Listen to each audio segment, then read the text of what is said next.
जिज्ञासु मित्रों, बहुत बहुत अभिनंदन है आप सभी का दिव्य सृजन में। प्रत्येक दिवस की भांति आज भी हम यहाँ पर लाइव चर्चा का कार्यक्रम शुरू कर रहे हैं। वैसे पीछे कुछ दिनों से आपको लाइव चर्चा में प्रीमियर वीडियो प्राप्त हो रहा था, लेकिन अब यह लाइव सेशन है। तो आज का जो विषय है कि प्रकृति ही सब कर्म करवाती है, मूल विषय यही है। लेकिन इसके साथ साथ हम अन्य कई विषयों पर भी चिंतन करेंगे। विषय बहुत गूढ़ है, विषय बहुत ही रहस्यमयी भी है, और विषय बहुत ही व्यक्तिगत भी है। कहने का तात्पर्य कि कुछ बातों को हमें व्यक्तिगत स्तर पे समझना पड़ता है, पर्सनल लेवल पर हमें उन्हें जानना पड़ता है, समझना पड़ता है, क्योंकि वो हमारे लिए होती हैं, हमारे कल्याण के लिए होती हैं। तो श्री कृष्ण भगवान श्रीमद् भगवद गीता के इस चर्चा में अर्जुन को समझाते हुए जो बातें स्पष्ट कर रहे हैं, वह बातें बड़ी ही गोपनीय हैं, गूढ़ हैं, रहस्यमयी भी हैं, लेकिन मनुष्य जीवन के लिए बहुत ही जरूरी है उन बातों को जानना, उन बातों को समझना। श्रीमद् भगवद गीता के पिछले जो व्याख्यान हमने सुने, उसमें सुना कि भगवान कर्म करते हैं। अवतारी पुरुष या परमात्मा तुल्य परमात्मा सम जो महापुरुष हैं, वो भी कर्म करते हैं। कर्म क्यों करते हैं? तो इसका उत्तर भी श्री कृष्ण भगवान अर्जुन को देते हैं कि हे अर्जुन, इसलिए कर्म करते हैं क्योंकि यह इस शरीर की सार्थकता कर्म करने में है, जीव की सार्थकता कर्म करने में है। पहली बात तो यह है।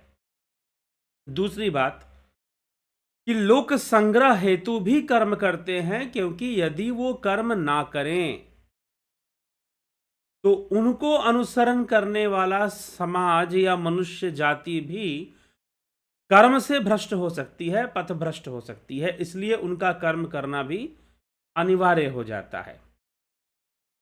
तो लोक संग्रह हेतु भी महापुरुषों को कर्म करना पड़ता है, अर्थात लोक कल्याण हेतु कह लीजिए, या समाज के समक्ष एक उदाहरण प्रस्तुत करने हेतु कह लीजिए, एक प्रेरणा देने हेतु कह लीजिए, कि वो कर्म करते हैं, कर्म परायण रहते हैं, अपने कर्तव्यों का निर्वाह वह करते हैं, इसमें कोई संशय नहीं है। इसीलिए अर्जुन, तेरे लिए भी कर्म करना ही उचित है और अपने कर्तव्य की पालना ही तेरे लिए उचित है। इसलिए तू कर्म कर, अपने कर्तव्य को पूर्ण कर। युद्ध रूपी कर्तव्य जो तेरे सामने, धर्म युद्ध रूपी महान कर्तव्य जो तेरे सामने प्रस्तुत हो रहा है, तो उसे पूर्ण करके दिखा। यह उपदेश श्री कृष्ण अर्जुन को दे रहे हैं।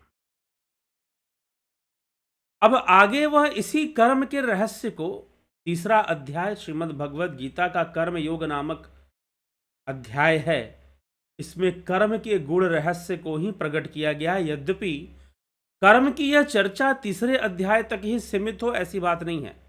चौथे, पांचवें या उससे आगे 10वें, 12वें और भी आगे हमें कर्म की चर्चा मिलती है, श्रीमद् भगवद गीता में प्राप्त होती है। लेकिन भगवान श्री कृष्ण यहां पर अर्जुन को बहुत ही गूढ़ रहस्य की बातें भी समझा रहे हैं, जो हर साधारण मनुष्य को समझना चाहिए। एक तो वो यह भी समझा रहे हैं कि ज्ञानी और अज्ञानी के कर्म में अंतर क्या होता है। तो अगले कुछ श्लोकों में इस चर्चा को करते हुए श्री कृष्ण क्या कहते हैं, आइए हम उस पर विचार करते हैं। सक्ता कर्मण्य विद्वांसो यथा कुर्वन्ति भारत, कुर्याद्वि द्वांस तथा सक्त चिकीर्ष कृशलो कसंग्रम ग्रहम। अर्थात कि कर्मणि सक्ता अविद्वांस यथा कुर्वन्ति असक्तः विद्वान लोक संग्रहम। लोक संग्रहम चिकीर्षु तथा कुर्यात युक्तः विद्वान कर्म संगिनाम अज्ञानाम बुद्धिभेदम न जनयेत सर्वकर्माणि समाचरण जोशयेत। तो भगवान ने कहा कि न बुद्धि भेदम जनयेद ज्ञानाम कर्म संगिनाम जोशयेत सर्वकर्माणि विद्वान युक्त समाचरण। हे भरतवंशियों में श्रेष्ठ अर्जुन, हे भरतवंश उद्भव अर्जुन, कर्म में आसक्त हुए अज्ञानी जन जिस प्रकार से कर्म करते हैं, आसक्ति रहित अर्थात आसक्ति से मुक्त तत्वज्ञ ज्ञानी महापुरुष लोक संग्रह करना चाहता हुआ उसी प्रकार कर्म करते हैं।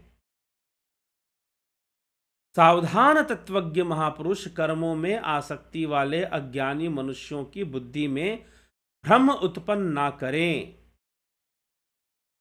समस्त कर्मों को अच्छी तरह से करता हुआ उनसे भी वैसे ही करवाएं या उनको भी वैसे ही करने की प्रेरणा दें। अब यहां पर क्या है कि मनुष्य कर्मों का त्याग करने जैसी बातें करके भ्रम उत्पन्न ना करे। श्रीमद् भगवद गीता हमें किस दिशा में ले जाती है, किस दिशा में ले जाती है, यह बहुत ही समझने की आवश्यकता है, बहुत गहराई से समझ लेने की आवश्यकता है। श्रीमद् भगवद गीता हमें किस दिशा में ले जाती है, कैसी प्रेरणा दे रही है, यह गहराई का विषय है। इसे गहराई से ही समझना चाहिए। ठीक, अगर हम इसे नहीं समझते हैं कि भाई कौन सी बात कही जा रही है तो बहुत सारे भ्रम पैदा होते हैं और श्रीमद् भगवद गीता को लेकर बहुत सारे भ्रम वैसे ही पैदा हो रखे हैं। बहुत तरह की बातें बहुत तरह से बताई जाती हैं, लेकिन अब यहां पर जो श्री कृष्ण भगवान कुर्यात कुर्यात द्विद्वांस तथा आसक्त, जो आसक्त है, आसक्त पुरुषों की तरह, विद्वानों की तरह, जो विद्वान है, विद्वान जो विद्वान है अविद्वांस यथा कुर्वन्ति, अज्ञानी जन जिस प्रकार कर्म करते हैं, जो विद्वान नहीं है वो जिस प्रकार कर्म करते हैं, विद्वान लोक संग्रहम, लोक संग्रह करना चाहता हुआ अर्थात लोक शिक्षा देना चाहता हुआ, कुर्यात विद्वान जो कर्म होता है, विद्वान कर्म संगिनाम अज्ञानाम बुद्धिभेदम।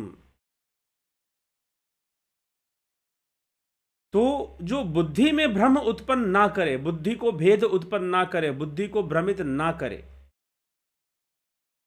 योगियों को वैसा ही कर्म करना चाहिए, ज्ञानियों को वैसा ही कर्म करना चाहिए। लेकिन भ्रम उत्पन्न करने वाले जो कर्म हैं वो उनको नहीं करना चाहिए। और भ्रम उत्पन्न करने वाले कर्म क्या हैं?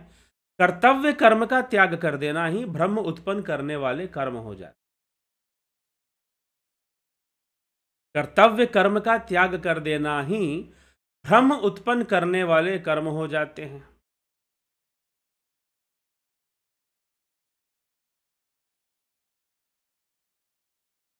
यह गहराई कि कुर्याद विद्वानस तथा आसक्तस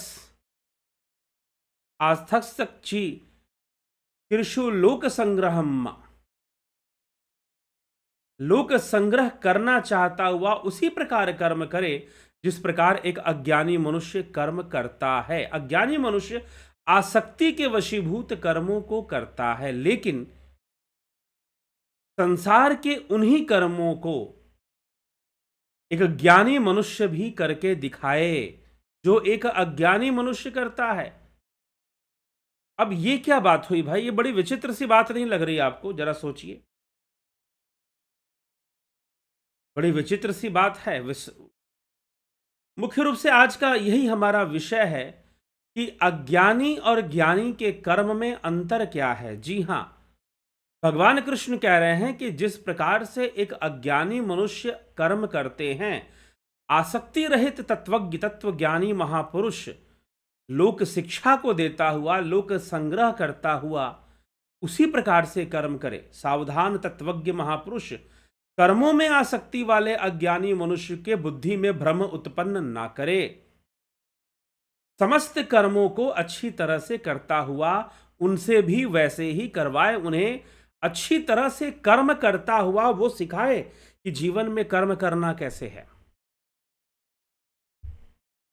जीवन में कर्म हमें किस प्रकार से करना चाहिए, यह शिक्षा वो प्रदान करे।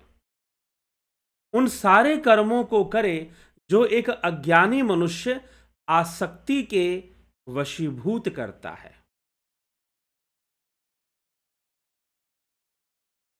ज्ञानी मनुष्य आसक्ति के वशीभूत करता है, वैसे ही अज्ञानी मनुष्य जो अज्ञान के वशीभूत है, जो आसक्ति के वशीभूत है, वो जैसे कर्म करता है उन्हीं कर्मों को, दूसरे कर्मों को नहीं, उन्हीं कर्मों को ज्ञानी मनुष्य भी करे। ये कैसी बात कृष्ण शिक्षा दे रहे हैं? जी हां, क्यों ऐसा कह रहे हैं? क्योंकि कर्म की अवहेलना नहीं हो सकती है। कर्म की अवहेलना नहीं हो सकती है। कर्मों को निष्काम भाव से करना ही श्रेष्ठ है, ना कि कर्मों का त्याग। श्री कृष्ण यहां पर बहुत ही प्राकृतिक बात कर रहे हैं, बहुत ही वैज्ञानिक बात कर रहे हैं, बहुत ही साइंटिफिक थॉट यहां पर वो दे रहे हैं। कोई लाग लपेट नहीं, कोई भ्रमित करने का उद्देश्य नहीं, कोई बहुत बड़ा आदर्श भी नहीं। जो जमीनी हकीकत है उसे समझाने का प्रयास कर रहे हैं, बस इतनी सी बात है। आप समझ लीजिए इसको।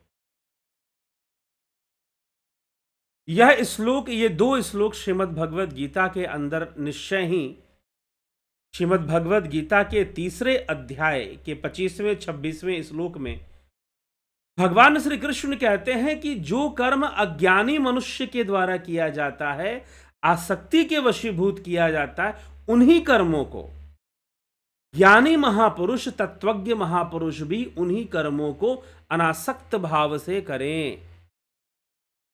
और यह एग्जाम्पल पुट करें, यह एग्जाम्पल, यह उदाहरण, यह शिक्षा प्रस्तुत करें कि कर्म कैसे करना चाहिए, ताकि यह समाज कर्म के मार्ग पर लगा रहे, अपने कर्तव्य से विमुख ना हो, कर्तव्य विमूढ़ ना हो किसी भी स्थिति में, और करने योग्य सारे कर्म करे। इस संसार में कोई भी कार्य गलत नहीं है। प्रश्न उठता है कि कार्य किस परिवेश में और किस हेतु किया जा रहा है और कैसे किया जा रहा है, किस ढंग से किया जा रहा है। ना तो युद्ध करना गलत है, ना तो विवाह करना गलत है, ना तो संतान की उत्पत्ति गलत है, क्योंकि श्री कृष्ण श्रीमद् भगवद गीता कैसी ऐसी कोई विचारधारा प्रस्तुत नहीं करती है कि आप का शरीर जिस कर्म हेतु प्राप्त हुआ है उन कर्मों का आप त्याग करें। नहीं, निष्काम कर्म योग का अर्थ यह है कि संपूर्ण निष्काम भावना से और बहुत ही सतर्कता से, योगी पुरुष जो सतर्कता से कर्म करते हैं, आप अपने कर्तव्यों का निर्वाह अपने शरीर का जो प्रयोजन है उसको पूर्ण करें। और कर्म है, भोजन करना भी एक कर्म है, संतान की उत्पत्ति करना, विवाह आदि करना, यह सब भी कर्म है, युद्ध करना भी कर्म है। तो अर्जुन तो तैयार है कि मैं ब्रह्मचारी बन जाऊंगा, भिक्षा मांगकर जो है अपना गुजारा निकाल दूंगा, ये युद्ध वुद्ध मुझे नहीं करना है, अर्जुन इसके लिए तैयार है। लेकिन श्री कृष्ण कहते हैं कि नहीं, यह तो फिर इससे तो यह प्रमाणित नहीं होता ना, यह तो पलायन हो जाएगा, और इससे यह प्रमाणित नहीं होता कि तूने अपने कर्तव्य कर्मों का पालन कर दिया। स्वभाव से, प्रकृति से जो भी तुझे कर्म प्राप्त हो रहे हैं उनको तू सही ढंग से कर, कलात्मक ढंग से कर। और फिर एक एग्जाम्पल पुट करते हैं जनक आदि महापुरुषों ने, जनक ऋषि, जनक राजा जनक का एक उदाहरण।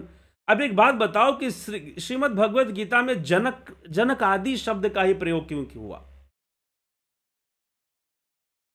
जनकादि शब्द का प्रयोग ही क्यों हुआ? कोई और ऋषि मुनि के शब्द का उन्होंने प्रयोग क्यों नहीं किया भगवान कृष्ण? राजा जनक का ही एग्जाम्पल वो क्यों रख रहे हैं बार बार?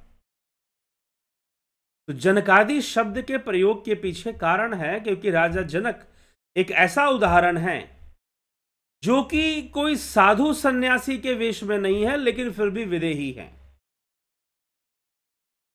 फिर भी देह मुक्त हैं, देह वासना से मुक्त हैं, लोक वासना से मुक्त हैं, शास्त्र वासना से मुक्त हैं। 3 प्रकार की वासनाएं आदि गुरु शंकराचार्य ने भी बताई हैं विवेक चूड़ामणि में।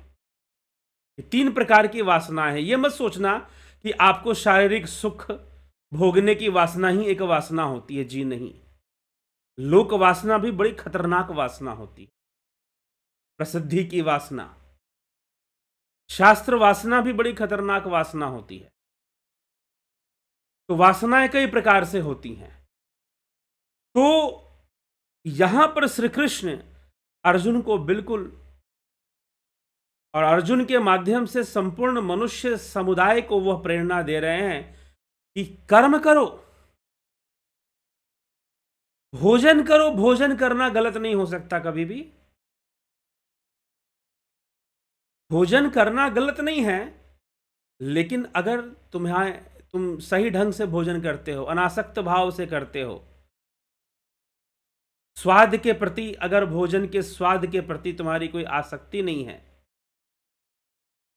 सही भोजन करते हो, स्वाद मिलता है तो भी अनासक्त हो, स्वाद का त्याग कर देने से अनासक्ति प्रमाणित नहीं होती। एक बात ध्यान रखिएगा, इसलिए ये एग्जाम्पल बार बार रखना पड़ता है कि किसी व्यक्ति ने, किसी ने प्रण लिया कि मैं, एक पुजारी थे, उन्होंने प्रण लिया कि मैं किसी नारी को नहीं देखूंगा। एक सन्यासी थे, मैं किसी स्त्री को नहीं देखूंगा। तो इस प्रण से कोई सिद्ध नहीं हो जाता कि आपके अंदर से विकार दूर हो गए हैं, या ऐसा करने मात्र इसका मतलब तो यह प्रमाणित होता है कि आपके मन में विकार हैं। इसीलिए सहज भाव से, अनासक्त भाव से सभी कर्मों को करना और सभी भोगों को स्वीकार करना। भगवान कृष्ण यही समझाना चाहते हैं। एक तत्वज्ञ महापुरुष के कर्म भी वैसे ही होंगे जैसे कि एक साधारण महापुरुष, साधारण अज्ञानी आसक्त व्यक्ति के कर्म हैं। कृष्ण ने भी विवाह किया, श्री कृष्ण भगवान ने विवाह किए। सत्य बात है कि श्री कृष्ण ने विवाह किए, इसमें कोई संशय नहीं है। औरों ने भी कई विवाह किए, लेकिन कृष्ण का विवाह बाहर से देखने में संसारी मनुष्यों जैसा है। राजा जनक का जीवन बाहर से देखने में संसारी मनुष्य जैसा है। और शुकदेव मुनि जब राजा जनक के पास पहुंचे तो भ्रमित हो गए कि भला एक राजा मुझे तपस्वी को क्या ज्ञान देगा।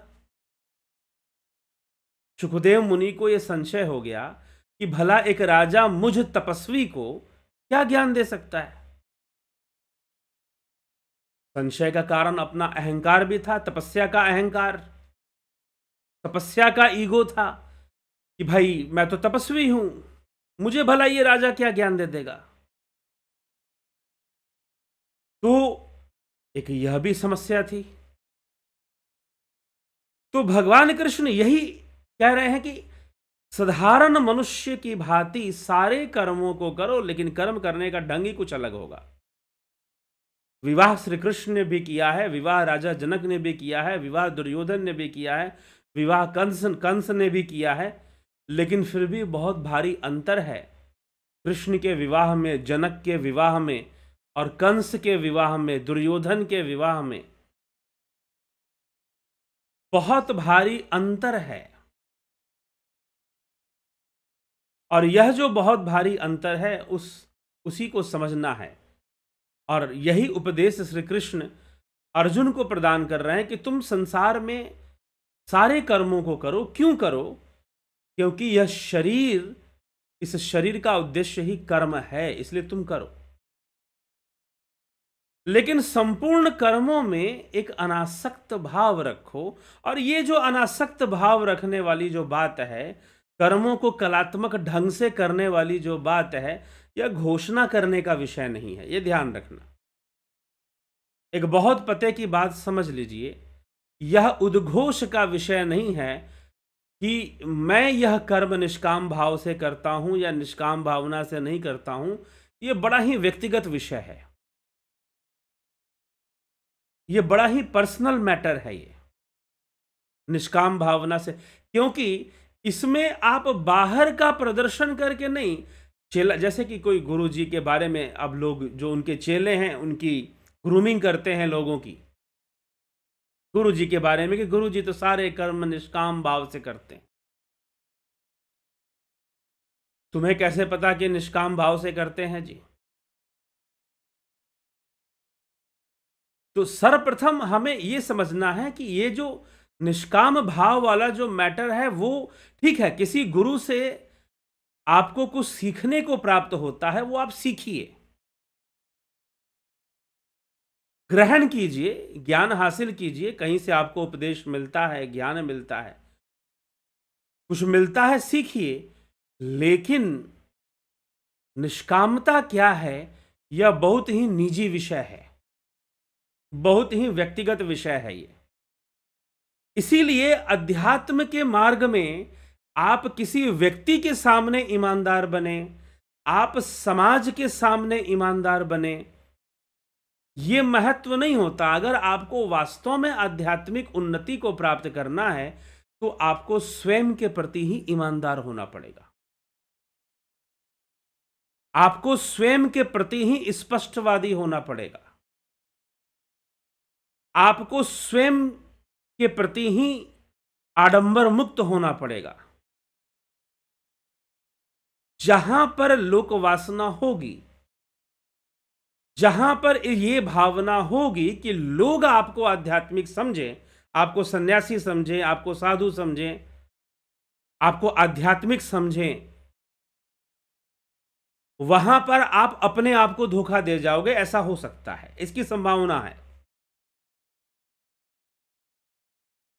बस ये समस्या आ जाती है। इसलिए निष्काम भावना से तू कर्म कर, श्री कृष्ण अर्जुन को बता रहे हैं, निष्काम भावना से तू कर्म कर। प्रकृति में चीजें, घटनाएं घट रही हैं, जन्म होते हैं, मृत्यु होते हैं, लोग बहुत तरह के कर्म करते हैं। उन सभी कर्मों में जो भी तेरा शरीर का दायित्व है, वो उसके कई रूप हो सकते हैं, तुम्हारे कर्तव्य के कई रूप हो सकते हैं, तुम्हारे कर्तव्य के कई रूप हो सकते हैं। तो कर्तव्य के कई रूप इसलिए श्री कृष्ण, भगवान श्री कृष्ण का जो उदाहरण है वो बहुत कुछ समझाता है। इसीलिए मैं कहता हूं, जब मुझे कोई कहता है कि श्री राम मर्यादा पुरुषोत्तम है, निश्चय ही है, इसमें कोई संशय नहीं है, लेकिन श्री कृष्ण भी मर्यादा पुरुषोत्तम। बस श्री कृष्ण जो मर्यादा प्रस्तुत कर रहे हैं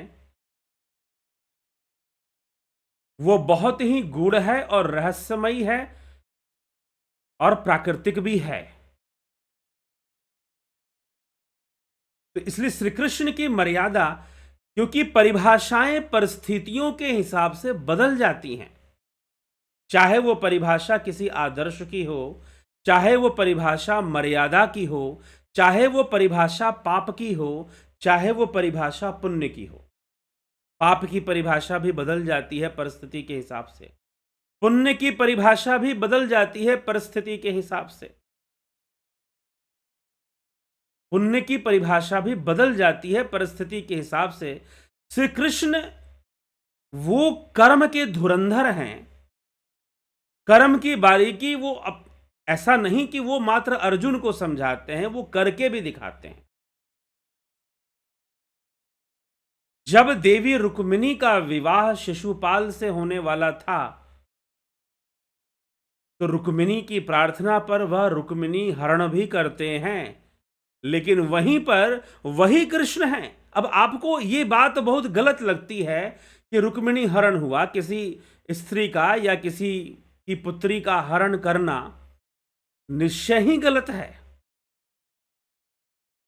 इसमें कोई संशय नहीं है कि यह गलत कार्य है, समाज में यह गलत ही माना जाता है। लेकिन एक विशेष परिस्थिति में वो सही हो सकता है, और श्री कृष्ण मात्र देवी रुक्मिणी का हरण उन्होंने किया हो, मात्र एक ही घटना नहीं है ऐसी। श्री कृष्ण अपनी बहन सुभद्रा का भी हरण करवाते हैं अर्जुन से कि भाई अर्जुन, तू ऐसा कर कि मेरी बहन सुभद्रा का तू हरण कर ले। क्यों हरण कर ले? क्योंकि अगर तू नहीं हरण करेगा तो इस समय जो मेरे बड़े भाई बलराम हैं उनकी अवज्ञा तो मैं कर नहीं पाऊंगा, उनकी मैं अवज्ञा कर नहीं पाऊंगा। और वो सुभद्रा का जो विवाह है दुर्योधन से करवाना चाहते हैं, और दुर्योधन कैसा आदमी है ये सबको पता है, अहंकारी, दंभी, प्रमादी, रजोगुण और तमोगुण उस पर हमेशा चढ़ा रहता है। तो वह जो है वो, अब यहां कृष्ण का निर्णय देखिए, कृष्ण अपनी बहन का भी हरण करवा देते हैं, क्योंकि उस परिस्थिति में वो उचित हो जाता है, उसके लिए जरूरी हो जाता है, उसके कल्याण के लिए जरूरी हो जाता है। तो श्री कृष्ण, तो आप समझ सकते हैं कि श्री कृष्ण के कर्म करने की जो कला है वो किस हद तक है, किस लेवल तक उसमें गहराई है और उसमें सोच है। तो इसलिए भगवान कहते हैं कि जो जो कर्म अज्ञानियों के द्वारा किए जाते हैं, ध्यान से सुनिएगा, और इस श्लोक के, इन दो श्लोकों का, तीसरे अध्याय के 25वें 26वें श्लोक में, जो जो कर्म अज्ञानियों के द्वारा किए जाते हैं उन सभी कर्मों को अनासक्त भाव से तत्व ज्ञान के प्रकाश में ज्ञानी महापुरुष करते हैं। बस उनका दृष्टिकोण अलग होता है, उनकी परिस्थितियां अलग होती हैं, वो उन कर्मों को आसक्ति के वशीभूत नहीं कर रहे, वो उन कर्मों को आसक्ति के वशीभूत नहीं कर रहे, कर्तव्य के वशीभूत कर रहे हैं। अगर श्री कृष्ण देवी रुक्मिणी का हरण करते हैं तो कर्तव्य की पालना कर रहे हैं, और यदि श्री कृष्ण देवी सुभद्रा जो कि उनकी बहन है उनका हरण करवाते हैं अर्जुन से, तो वह भी कर्तव्य की पालना करते हैं। एक तरफ कहां इंद्रियों और अहंकार के वशीभूत दुर्योधन, और एक तरफ कहां इंद्रिय जयी अर्जुन,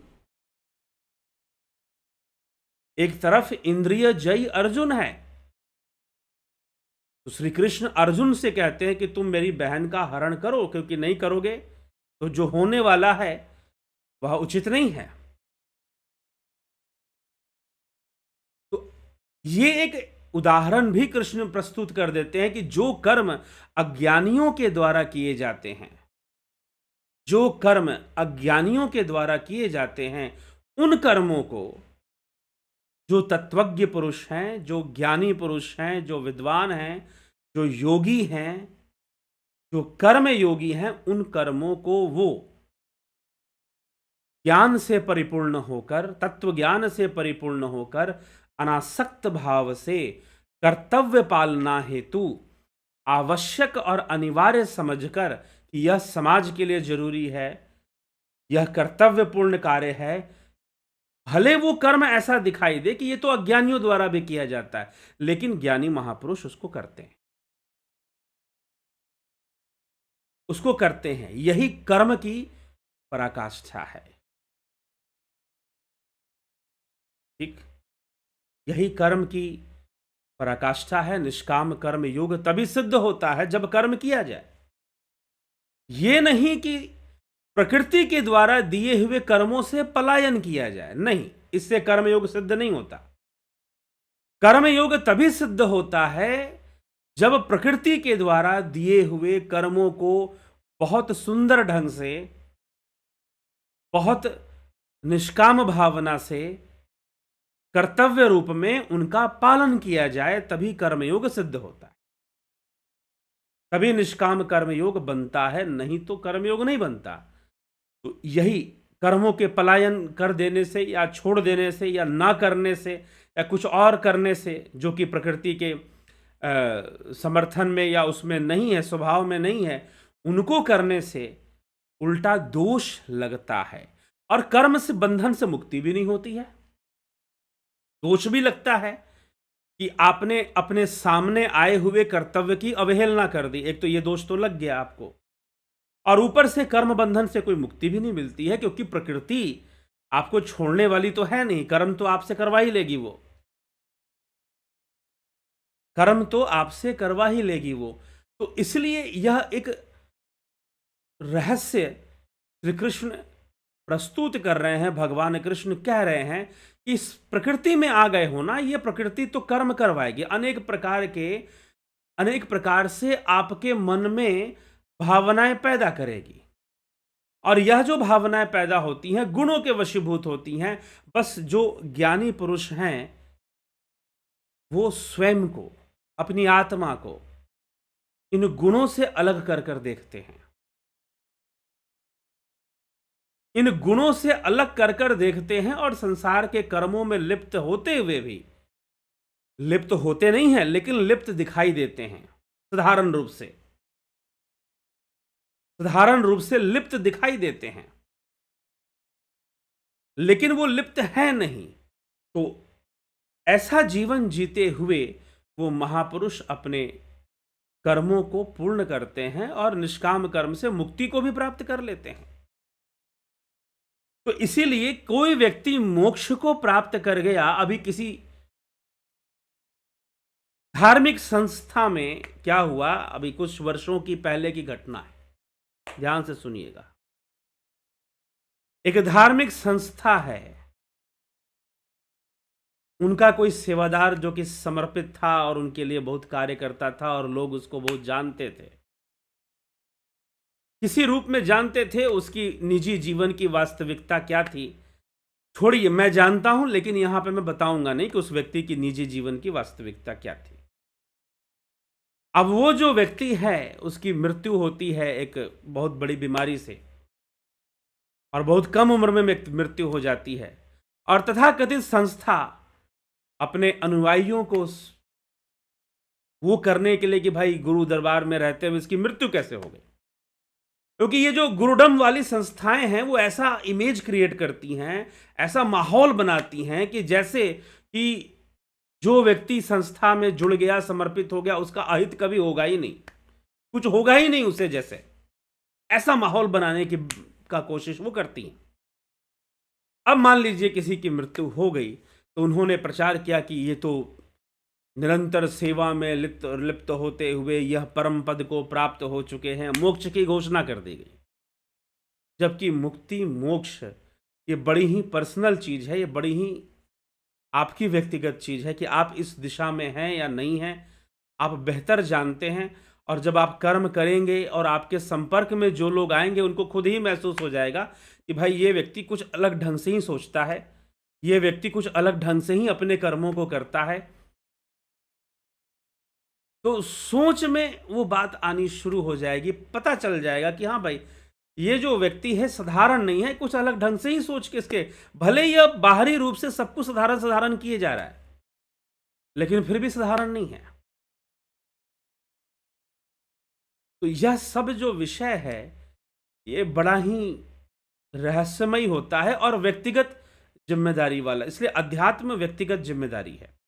हमें खुद व्यक्तिगत स्तर पर यह जिम्मेदार बनना पड़ता है। अपनी आध्यात्मिक मार्ग पर अपने प्रति हमें जिम्मेदारी लेनी पड़ती है, तभी जाकर हम बहुत कुछ समझ पाते हैं, जान पाते हैं और बहुत कुछ प्राप्त कर पाते, प्राप्ति भी बहुत सारी हो जाती। जी हाँ, तो इसीलिए भगवान कहते हैं कि अज्ञानी जन जैसे कर्म कर रहे हैं, ज्ञानी जन भी उसी प्रकार से कर्म करते हैं, लेकिन वो अनासक्त भाव से होकर करते हैं और उनको करना चाहिए ताकि वह उदाहरण प्रस्तुत कर सके, वो प्रेरणा दे सके कि भाई कर्म से भागो मत, बस कर्म करने की कला को सीखो, कर्म करने की कला को सीखो। जैसे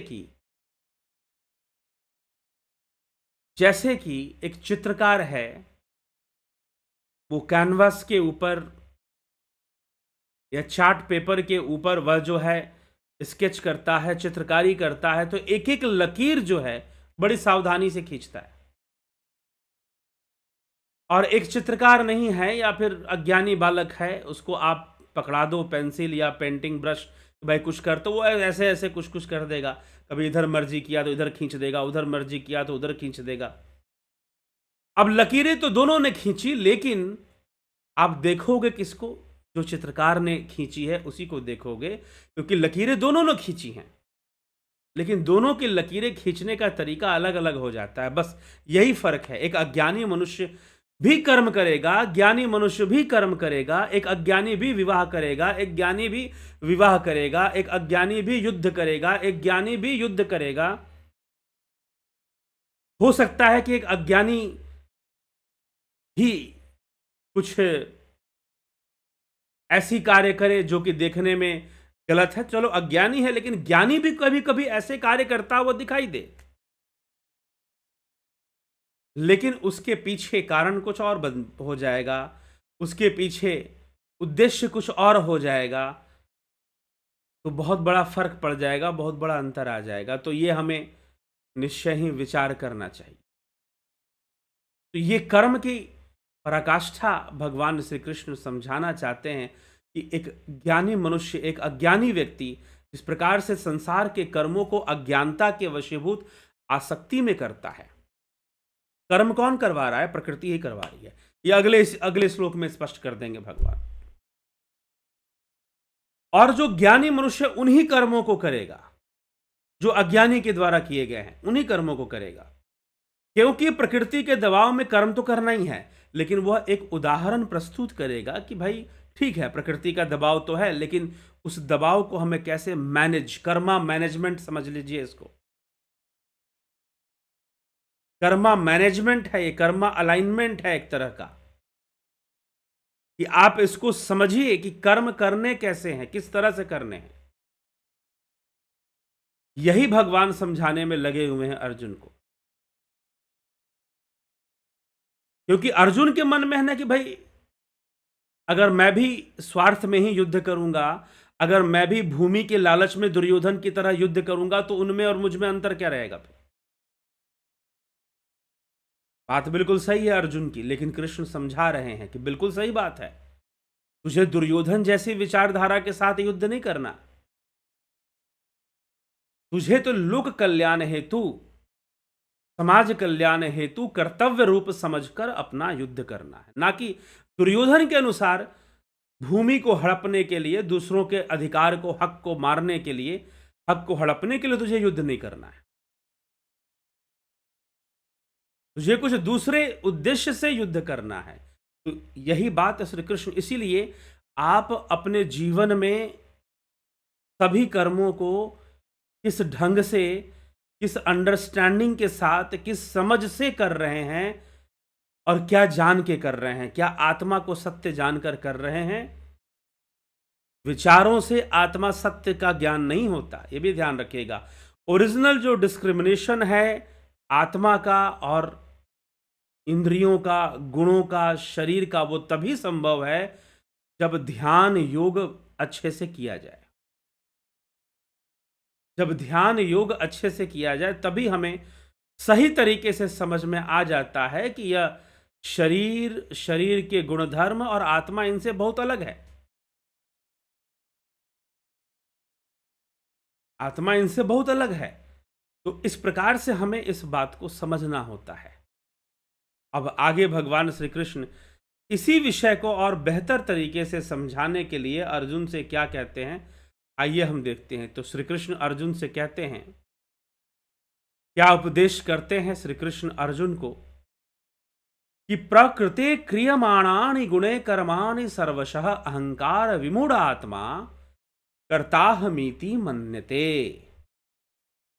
अर्थात कि संपूर्ण कर्म सब प्रकार से प्रकृति के द्वारा ही तो किए जा रहे हैं, प्रकृति के गुणों के द्वारा किए जाते हैं।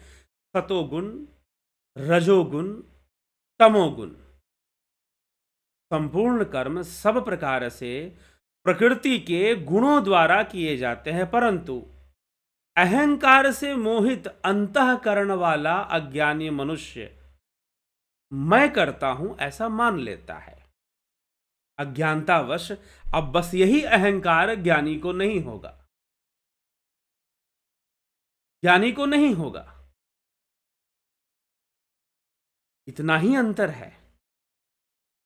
अज्ञानी मनुष्य यह मान लेगा कि मैं ही करने वाला हूं, मैं ही तो कर रहा हूं, मेरे द्वारा ही तो हो रहा है, मैं करता हूं ये सब। नहीं, प्रकृति के गुणों के द्वारा सारे कार्य किए जा रहे हैं। अज्ञानी मनुष्य यह मान लेता है कि मैं करने वाला हूं। लेकिन जो तत्वज्ञ है, लेकिन जो ज्ञानी है, वह भली भांति समझता है कि नहीं, मेरे द्वारा नहीं, मैं कुछ नहीं कर रहा। सत्य तो यह है कि प्रकृति के द्वारा प्रकृति हर चीज को चुनती है, और हर इसलिए संसार में इतनी सारी चीजें होती हैं, पाप भी होता है, पुण्य भी होता है। और गोस्वामी तुलसीदास जी ने गुणों के सम्मिश्रण को बहुत भली भांति से रामचरितमानस के बालकांड में समझाया है।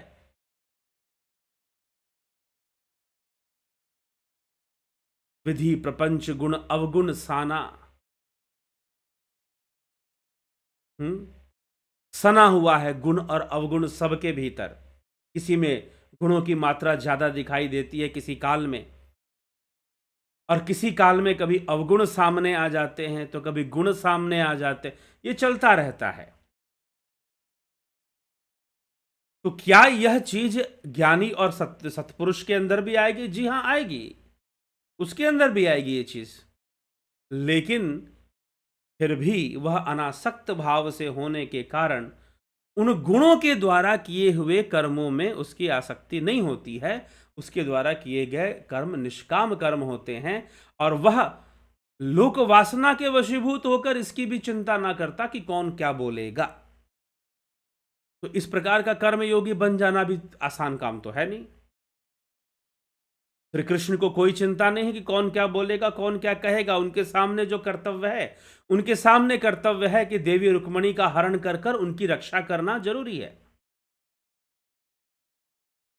श्री कृष्ण के सामने कर्तव्य है कि देवी रुक्मणी का हरण कर कर उनकी रक्षा करना अनिवार्य है, तो वो करते हैं।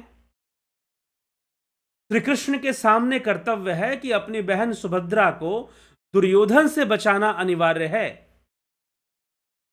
क्योंकि बलराम भैया तो इस समय थोड़ा मोहित है दुर्योधन पर, और सुभद्रा का विवाह दुर्योधन से कराना चाहते हैं। तो श्री कृष्ण के लिए कर्तव्य बन जाता है कि सुभद्रा की रक्षा भी करें और बड़े भाई की अवज्ञा भी ना करें।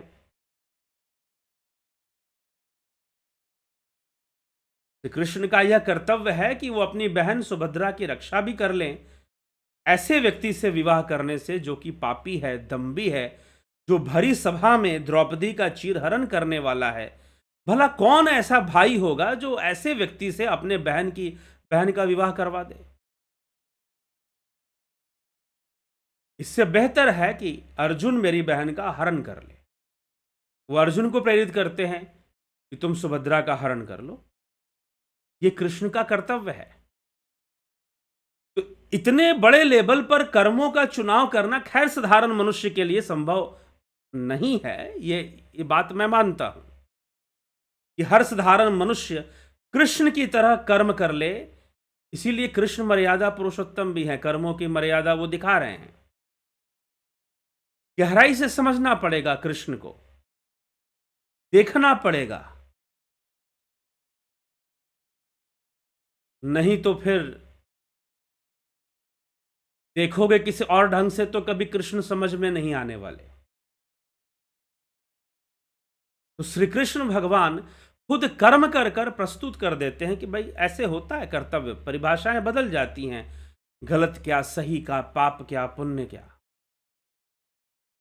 परिभाषाएं बदल जाती हैं, परिभाषाएं परिवर्तित हो जाती हैं।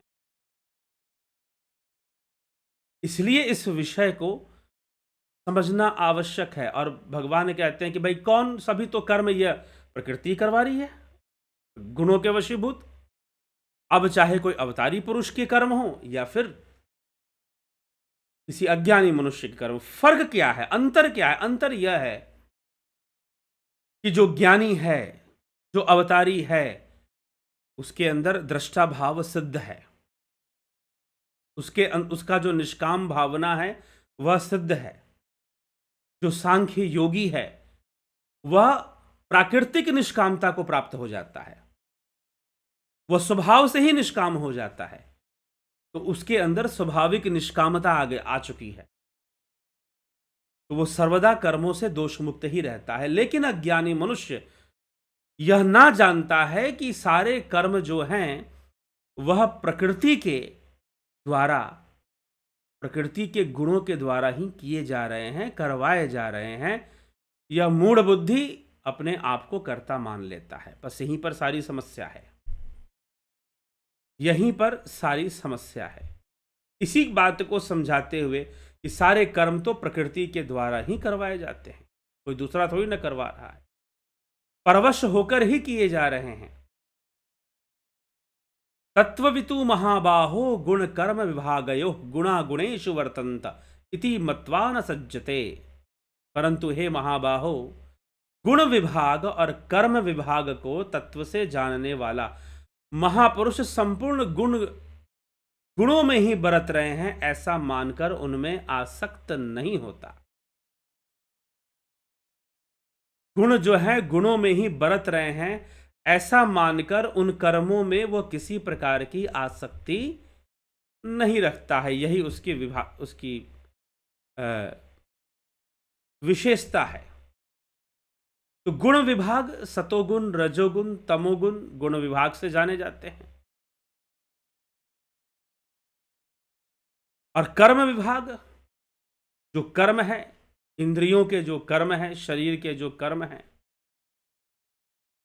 उनसे कर्म विभाग को समझना चाहिए, कर्म विभाग को जानना चाहिए।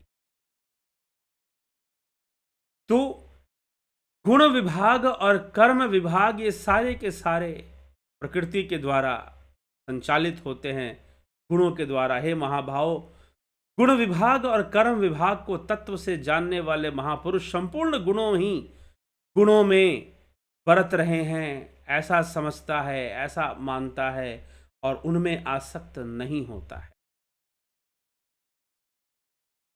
अपने भीतर गुणों के उतार चढ़ाव को वो दृष्टा भाव से देखता है। जी हां, सच पूछो तो एक योगी पुरुष क्या करता है कि अपने भीतर गुणों के उतार चढ़ाव को, जी हां, मेरे अंदर तमोगुण हावी हो रहा है, अगर वो योगी है, निरंतर ध्यान योग में थोड़ा परिपक्व हो गया है, तो उसका अपने आप दृष्टा भाव बनेगा कि मेरे अंदर तमोगुण बढ़ रहा है, मेरे अंदर रजोगुण बढ़ रहा है, मेरे अंदर सतोगुण बढ़ रहा है। अब कोई भी गुण तो सारे ही बाधा हैं, चाहे सतोगुण हो, चाहे रजोगुण हो, चाहे, हाँ, सतोगुण सहायक हो जाता है क्योंकि ज्ञान का कारक बनता है, नॉलेज का कारक बनता है सतोगुण, इसलिए सहायक होता है। तो ये तीनों ही गुण जो है, ये तीनों ही गुण जो है काम करते रहते हैं।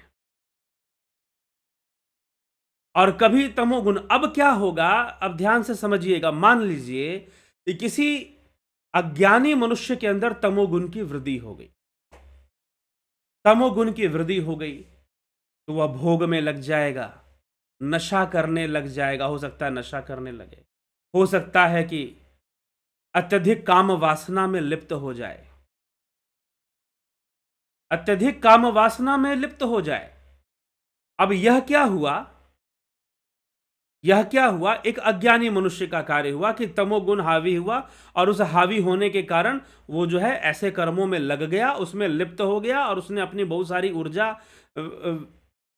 व्यर्थ कर दी, और बहुत तरह की चीजें उसने समय बर्बाद कर दिया।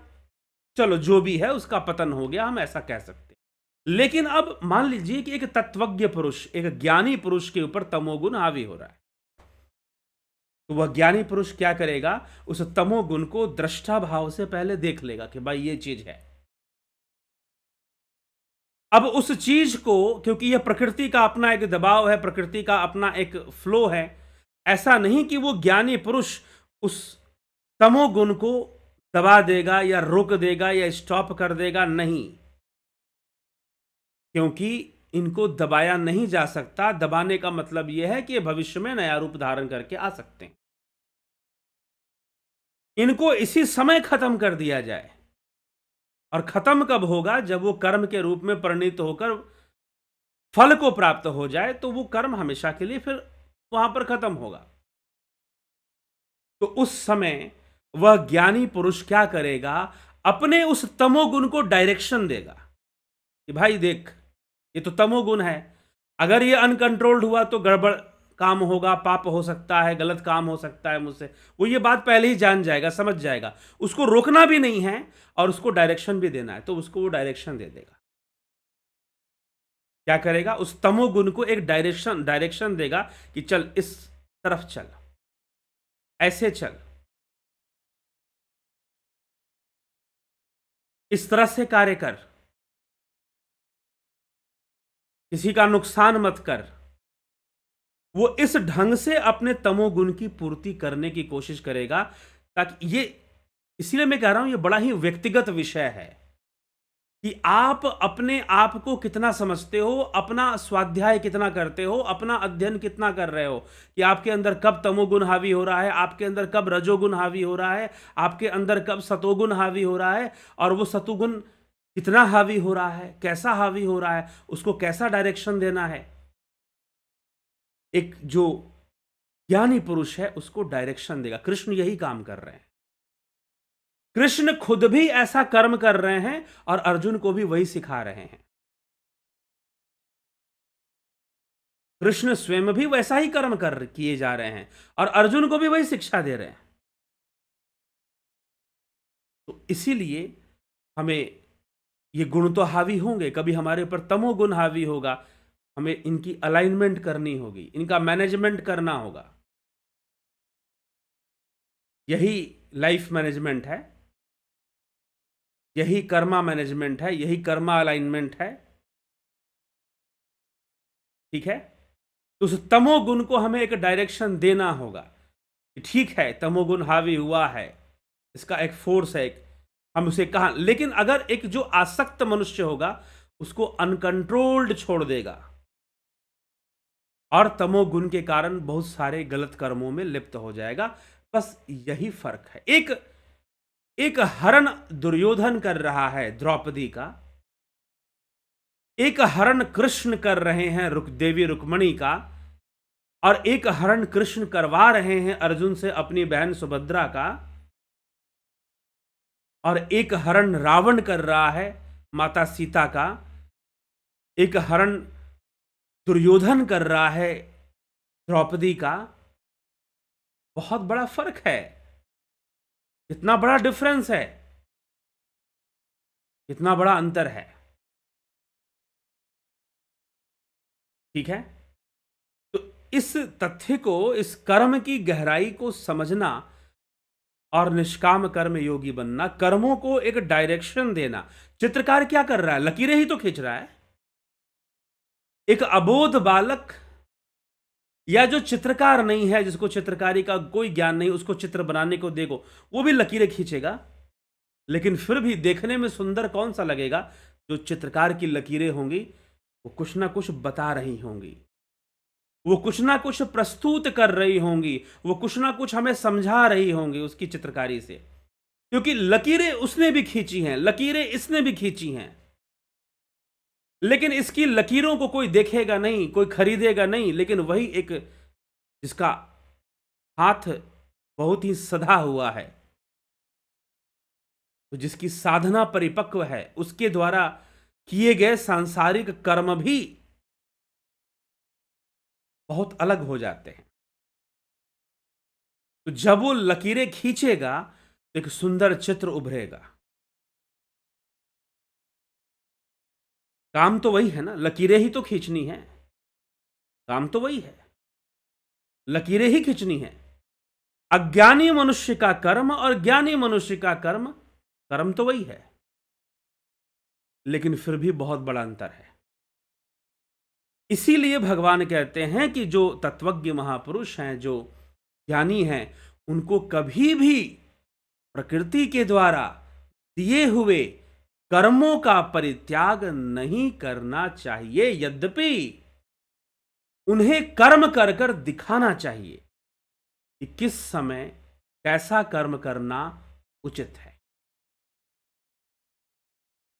किस समय कैसा कर्म करना उचित है और कैसे कर्म करना उचित है, यह उन्हें एग्जाम्पल पुट करना चाहिए। और इस कार्य में स्वयं श्री कृष्ण ही धुरंधर है, उनके जैसा दूसरा कोई नहीं है, उनके जैसा दूसरा कोई है ही नहीं, ना कोई ऐसा एग्जाम्पल है श्री कृष्ण के समान, कोई उदाहरण है।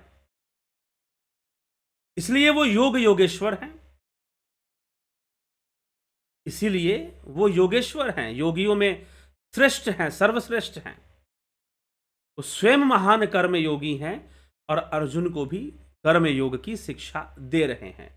तो कर्म तो सभी करना है, कुछ भी, कोई भी कार्य गलत नहीं होता, कुछ भी गलत नहीं होता। परिस्थितियां, किन परिस्थितियों में किस भावना से, किस उद्देश्य से आप कार्य कर रहे हैं, वो कार्य ही आपके कर्म को, नहीं तो दिखाने के लिए तो बहुत सारे लोग बहुत तरह के कर्म करते हैं,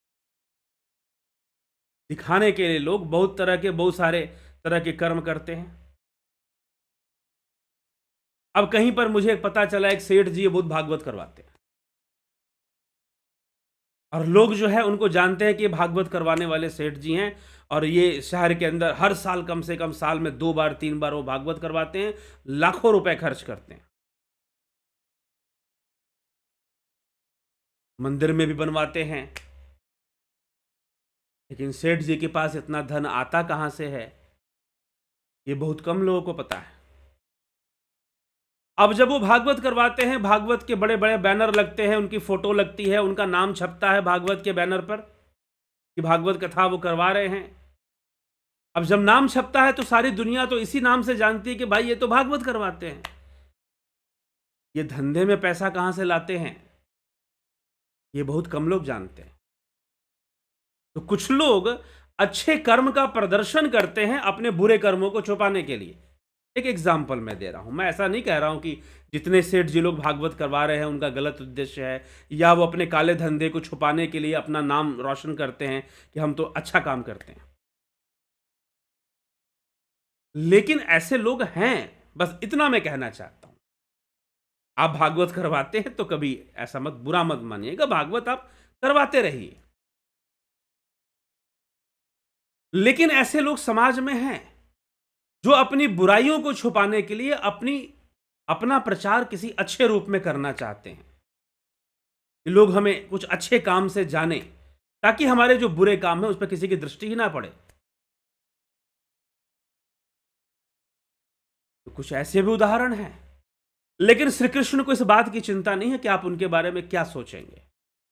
उनके सामने कर्तव्य है कि देवी रुक्मिणी ने उनसे प्रार्थना की है कि मेरी रक्षा कीजिए, तो श्री कृष्ण रुक्मिणी हरण भी करते हैं। और जब उनकी अपनी बहन की रक्षा की बात आती है कि दुर्योधन जैसे कुत्सित मानसिकता, वासना युक्त, अहंकारी, दंभी, कामी ऐसे व्यक्ति से वो अपने बहन की रक्षा कर सके तो अपनी बहन का भी हरण करवा देते हैं। ये कृष्ण ही कर सकते हैं। कर्म की ये जो परिपक्वता है, कर्म करने की परिपक्वता, लकीरों को खींचने की जो मैच्योरिटी है, असाधारण परिपक्वता। तो इसीलिए समाज में तो बहुत सारी चीजें चलती हैं, लेकिन अध्यात्म एक ऐसा विषय है कि हमें स्वयं के प्रति हम जितना ईमानदार होते हैं उतने अधिक आध्यात्मिक लाभ को हम उठाते हैं। तो इसलिए उपदेश यही है कि प्रकृति के वशीभूत कर्म होते हैं, प्रकृति अपना दबाव बनाती है। यह बात श्रीमद् भगवत गीता में बहुत अच्छे ढंग से बताया जा रहा है, कोई लाग लपेट नहीं। लेकिन पता नहीं, मुझे ये समझ में नहीं आता है कि गीता की व्याख्या लोग पता नहीं कैसे कैसे ढंग से करते हैं। मैं अनेक संस्थाओं को सुनता हूं, पता नहीं वो क्या समझाने में लगे रहते हैं। श्रीमद् भगवत गीता के माध्यम अपनी मर्जी के श्लोक चुनते हैं बस। कई श्लोकों को तो डिस्कस ही नहीं करते, बिल्कुल छूते भी नहीं है। अब ये बात श्री कृष्ण जो यहां पर कह रहे हैं, भगवान श्री कृष्ण जो यहां पर कह रहे हैं, ये जो बात है उनके कर्म में भी दिखाई दे रहा है। ऐसा नहीं कि श्री कृष्ण स्वयं अपना कर्म ऐसे नहीं करते, वो अपना कर्म भी उसी प्रकार से कर रहे हैं, उसी भाव में कर रहे हैं, और प्रस्तुत भी कर्म करके भी दिखा रहे हैं और साथ में अर्जुन को समझा भी रहे हैं श्रीमद् भगवद गीता में। तो हमें यह समझना चाहिए, कठिन है इस प्रकार का कर्मयोगी बन पाना जैसे कि कृष्ण है। तो हमें यह समझना चाहिए कि प्रकृति में मिलने वाले, प्रकृति के गुणों से मिलने वाला जो भी कर्म है, क्योंकि अज्ञानी मनुष्य को तो करेगा ही करेगा, वो तो तमोगुण के वशीभूत कभी करेगा, कभी सतोगुण आ गया तो खूब सत्संग सुन लेगा, खूब शास्त्रों को पढ़ लेगा, ज्ञान की तरफ चल पड़ेगा, कभी रजोगुण हावी हो गया। लेकिन प्रत्येक वस्तु में, चाहे वो ज्ञान की प्राप्ति हो रही हो, बहुत अधिक मान प्रतिष्ठा मिल रहा हो, बहुत अधिक, उन सबों में एक अनासक्त भाव को बनाए रखना जरूरी है। नहीं तो प्रत्येक गुण बंधन का कारण बनेगा, चाहे वो सतोगुण हो, रजोगुण हो, तमोगुण हो। सिर्फ तमोगुण को गाली मत दिया करो, बंधन सतोगुण भी बनता है, उसके प्रति भी अनासक्त भावना आ जानी चाहिए। तो इस प्रकार से समझना चाहिए तथ्यों को, और श्री कृष्ण यही बात अर्जुन को समझा रहे हैं कि सारे कर्म तो प्रकृति के गुणों के द्वारा किए जाते हैं, तो तुम अहंकार क्यों करते हो कि मैंने कर दिया? तुम्हें ऐसा अहंकार नहीं करना चाहिए। प्रकृति जन्य गुणों से अत्यंत मोहित हुए अज्ञानी मनुष्य गुणों और कर्मों में आसक्त रहते हैं। प्रकृतिर गुण सम्मूढ़ा सजन्ते गुण कर्मसु तान कृत स्न विदो मंदान कृतस्न विन्न विचालयेत। प्रकृति जन्य गुणों से अत्यंत मोहित हुए, गुण समूढ़ा, गुण कर्मसु सजन्ते तान अकृत अकृत संविद मंदान कृत संवित न विचालयेत। अर्थात प्रकृति जन्य गुणों से अत्यंत मोहित होकर अज्ञानी मनुष्य गुणों और कर्मों में आसक्त रहते हैं। उन पूर्णतया न समझने वाले मंद बुद्धि अज्ञानियों को पूर्णतया जानने वाले ज्ञानी मनुष्य विचलित ना करें। ज्ञानियों को यह शोभा ना देता कि अपना ज्ञान झाड़ते हुए वो कहें कि हम तो कर्म ना करेंगे। नहीं, वो कर्म करके दिखाएं।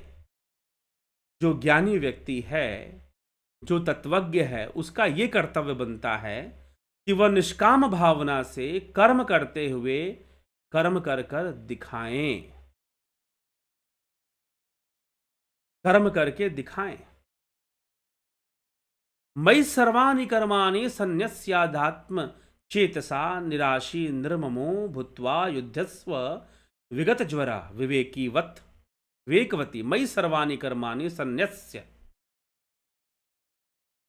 आध्यात्म चेतसा, सन्न्यस्य आध्यात्म चेतसा, विवेकवती बुद्धि के द्वारा संपूर्ण कर्तव्य कर्मों को मेरे अर्पण करके कामना रहित, ममता रहित,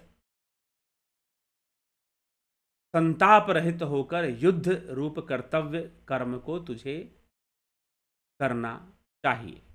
अध्यात्म चेतसा, आध्यात्मिक चेतना को धारण कर ले। अध्यात्म मतलब आत्म अध्ययन, आत्मा को जानने का जितना भी प्रयास है उसका संबंध अध्यात्म से है। पीछे अभी वीडियो हमने आपको दिया था कि अध्यात्म और धर्म में अंतर क्या है, अध्यात्म क्या है और धर्म क्या है, धर्म क्या है और अध्यात्म क्या है। 2 दिन पहले यह वीडियो चला है, आपने देखा होगा। तो अध्यात्म क्या है, धर्म क्या है, तो अध्यात्म चेतसा, आध्यात्मिक चेतना को धारण करते हुए, हे अर्जुन, अध्यात्म को समझते हुए तू कर्म कर।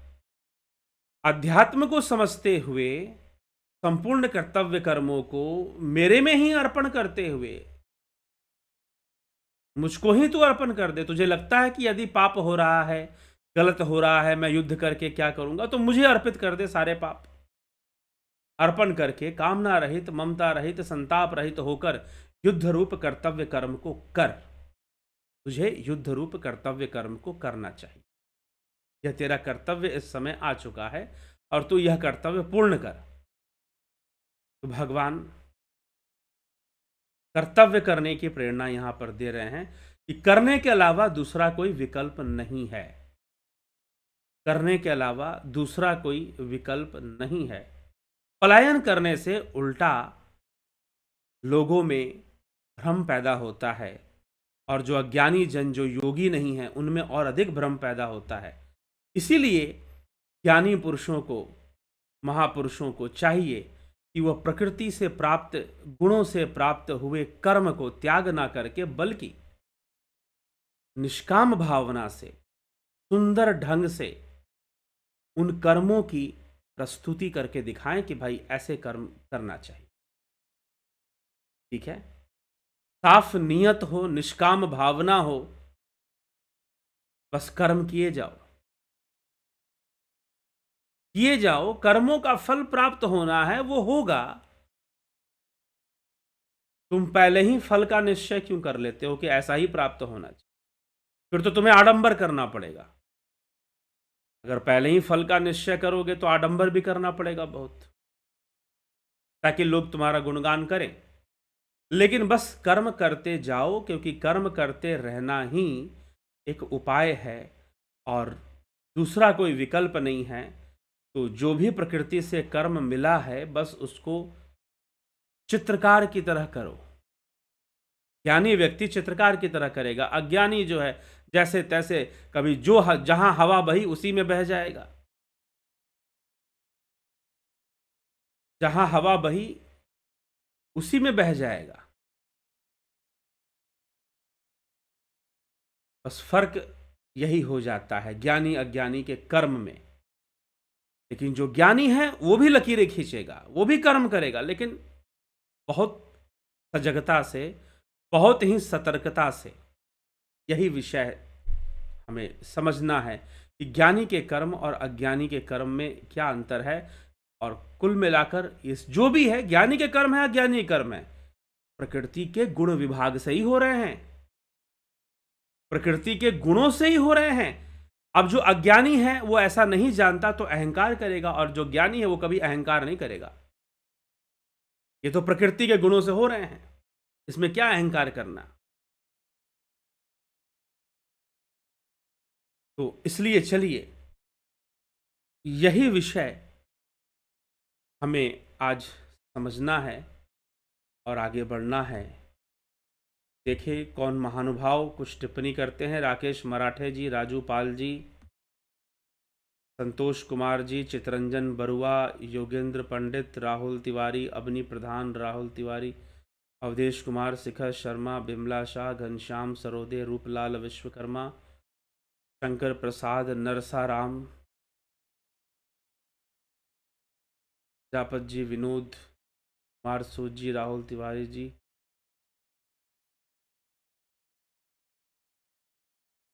गोविंद प्रसाद, नीमा, राम निवास जी, नूतन भट्ट जी, पवन कुमार जी, राम गोपाल जागीर, रतन सिंह, अमन कक्कर, विष्णु चंद्र मौर्य, किशोर वैद्य, अर्जन भाई चौहान, राम विलास जी, कन्हाई कुमार, रचना, जी, रामनाथ यादव, सुप्रीत, लखिंद्र राम, राकेश मराठे, अरुण पंडित, उषा श्रीवास्तव, गंभीर शाह, रंजीत सहल।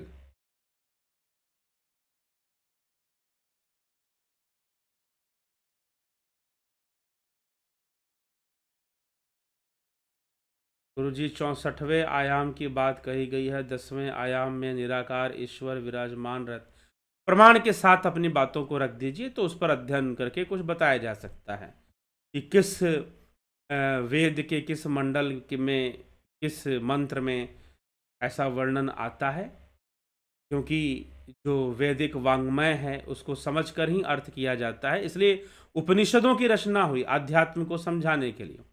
वैदिक विषय में जो मूल तत्व है, जो सार तत्व है, उसको समझाने के लिए उपनिषद इसी कारण से लिखे गए। ठीक है, क्योंकि वेद में संसार, जीव और आत्मा, इन तीन चीजों की चर्चा प्राप्त होती है। ईश्वर संपूर्ण करता है भी और नहीं भी है। उपनिषद के अनुसार, श्रीमद् भगवत के अनुसार कुछ भी ईश्वर नहीं करता और ना ही ईश्वर कुछ करवाता है।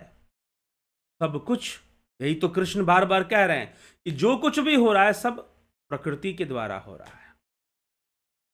अब यहां पर जब आप वेद पढ़ोगे और जब आप दर्शन पढ़ोगे तो आप अवैदिक दर्शन जो है, सांख्य है, योग है, मीमांसा है, वेदांत है, न्याय है, वैशेषिक है। ठीक है, तो अब ये जो दर्शन की जो विचारधाराएं हैं आप देखोगे तो गीता के ऊपर सांख्य हावी मिलेगा, क्योंकि सांख्य सबसे प्राचीनतम विचारधारा है। प्राचीनतम क्योंकि सबसे पहले, द फर्स्ट फिलॉसफी इसको कहते हैं, तो आती है और वो एक एवोल्यूशनरी थ्योरी को रखती है कि नहीं जी, चीज़ें विकसित हो रही हैं, आगे बढ़ रही हैं, बन रही हैं। प्रकृति का सारा खेल है, प्रकृति ही सारे कर्म करवाती है, प्रकृति के 3 गुण हैं। यह सब वेदों से ही तो लिए गए हैं, और कहाँ से लिए गए हैं। ठीक है, तो इसीलिए आप वेदों में चुनकर चीज़ों को पढ़ते हैं कि पूरा पढ़ते हैं।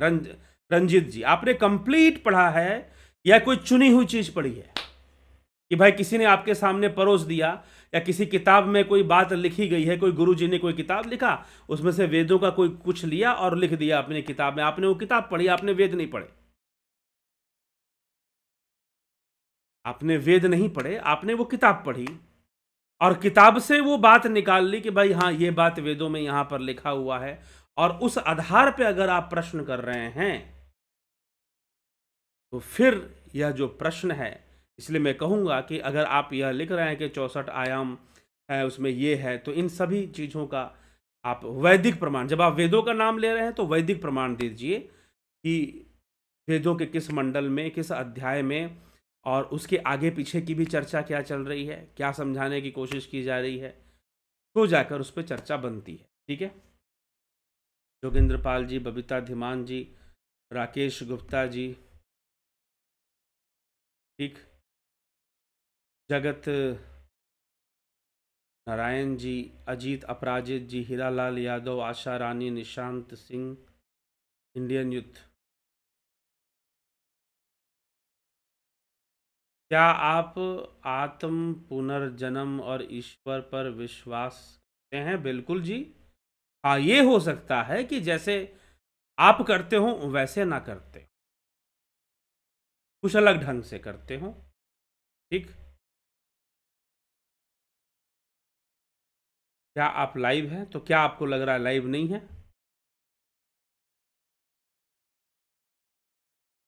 ठीक है,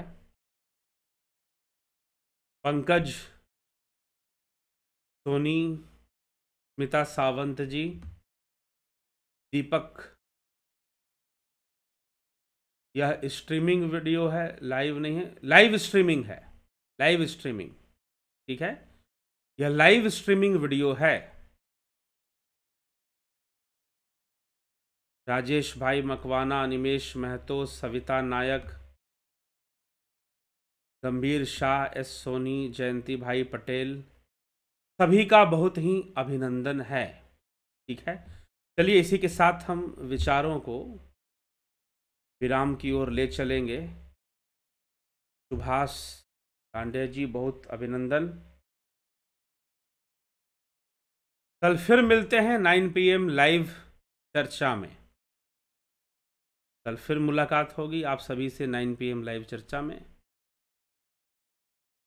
और लाइव चर्चा आगे बढ़ेगी, विचार बढ़ेंगे। कभी प्रीमियर वीडियो, कभी आपको लाइव चर्चा ऐसे मिलेगी, क्योंकि अब यात्रा पर निकलना भी पड़ता है। लेकिन अभी फिर से आप देखिए कोरोना वोरोना की खबरें सुनाई दे रही हैं, तो अभी तो लोग प्लानिंग ही कर रहे थे बहुत सारी चीज़ें करने का, ऑफलाइन और बहुत कुछ।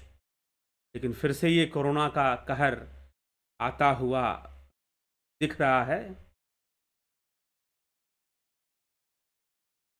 तो समझे बानवीर गिरवार जी, हम आचार्य जी, हम अपने जीवन में गीता का उपदेश कैसे लागू करें। निष्काम कर्म, निष्काम भावना से कर्म करें। हम गीता का उपदेश निष्काम भावना से धर्म के लिए हम कर्म करें, धर्म हेतु निष्काम भावना से कर्म करें, धर्म रक्षा हेतु, धर्म प्रचार हेतु निष्काम भाव से हम कर्म करें।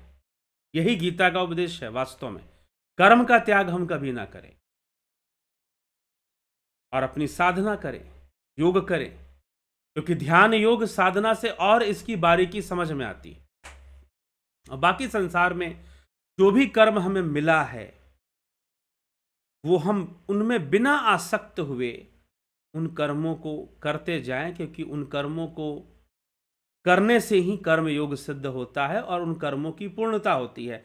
उन कर्मों की पूर्णता होने से काम पूर्णता होती है, और फिर व्यक्ति कर्म मुक्त होता है, कामनाओं से मुक्त होता है, मुक्ति की ओर आगे बढ़ता है।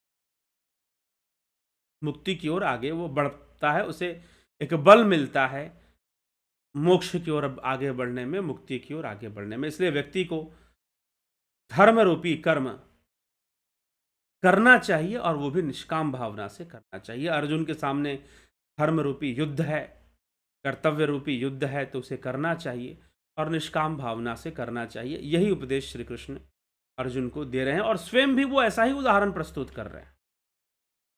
ठीक है, तो चलिए इसी के साथ हम विराम देते हैं, और कल फिर मिलते हैं। प्रदर्शन के लिए नहीं कि ये प्रदर्शन में अच्छा लगता है, वो प्रदर्शन में अच्छा लगता है, जी नहीं।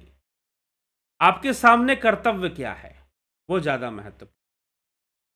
आप उसको निष्काम भावना से पूर्ण कीजिए, और जब वो निष्काम भावना से हो रहा है तो प्रदर्शन में भी वही अच्छा लगेगा, वही सही होगा, वही उचित होगा फिर। ठीक, ये नहीं कि हमें दुनिया अवार्ड दे रही है कि हम बड़े महात्मा हैं और बड़े नॉन वायलेंट हैं और हमारे ही नाम पर अहिंसा फैले, और लेकिन हमें तो मिल रहा है ना कि हम तो बिल्कुल अहिंसक महापुरुष हैं।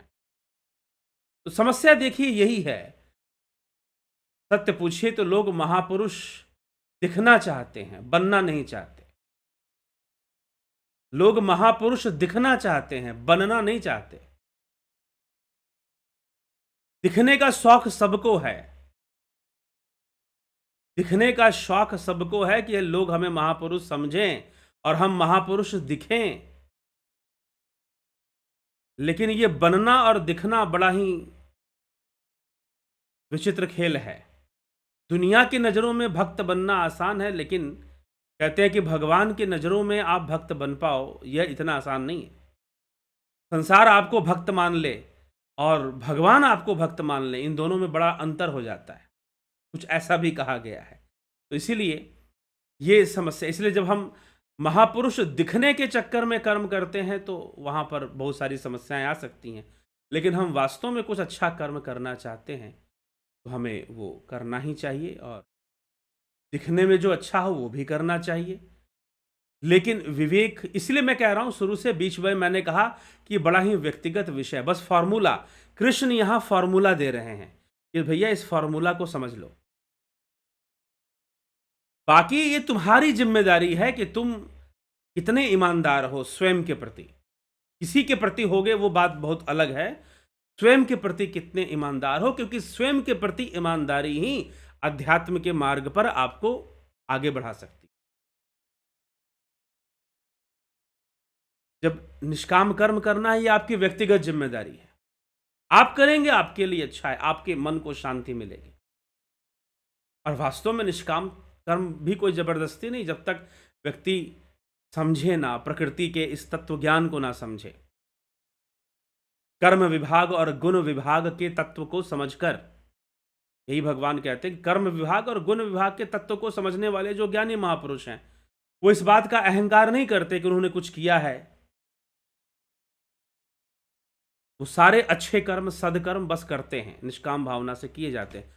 तो हमें भी वैसे ही करना चाहिए, उसी ढंग से हमें भी अपने जीवन में कर्म करना चाहिए। और वो हमारा भी व्यक्तिगत विषय है कि हम उस ढंग से कर्म करें, तो वो हमारे लिए अत्यंत कल्याणकारी होगा। तो चलिए, इसी के साथ विचारों को विराम देते हैं और कल फिर मिलते हैं लाइव चर्चा में 9 PM पर। बहुत बहुत आभार आप सभी का।